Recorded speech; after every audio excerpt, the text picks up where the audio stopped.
உங்களுடைய நேரமாக இருக்கட்டும், உங்களுடைய அஃபெக்ஷனாக இருக்கட்டும், உங்களுடைய எனர்ஜியாக இருக்கட்டும், யார் ஒருத்தரவங்க அதை மதிக்கிறாங்களோ, யார் ஒருத்தரவங்க அதை அப்ரிஷியேட் பண்ணுறாங்களோ, அதாவது உங்களுடைய நேரம், அஃபெக்ஷன், உங்களுடைய கேர் அண்ட் லவ், இது எல்லாத்தையுமே யார் அவங்க புரிஞ்சுக்கிறாங்களோ, யார் அதை வேல்யூ பண்ணுறாங்களோ அவங்க கிட்ட கொடுக்கறது நல்லாயிருக்கும்.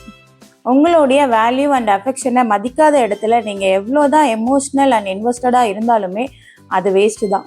இன்னொன்று, உங்களுடைய அஃபெக்ஷன் அண்ட் கேரை மதிக்காத இடத்துல அவங்க உங்களை அக்செப்ட் பண்ணிக்கணும் அப்படின்றதுக்காக நீங்கள் மறுபடியும் எவ்வளோ விஷயங்கள் பண்ணி அவங்க உங்களை ஏற்றுக்கணுன்றதுக்காக உங்களுடைய ஃபீலிங்ஸு அண்ட் எமோஷ்னல் எல்லாத்தையுமே அவங்கக்கிட்ட நீங்கள் போய் எக்ஸ்பிளைன் பண்ண ட்ரை பண்ணாலும் பட் அவங்க அதை அக்செப்ட்லாம் பண்ண மாட்டாங்க, ஹர்ட் தான் பண்ணுவாங்க.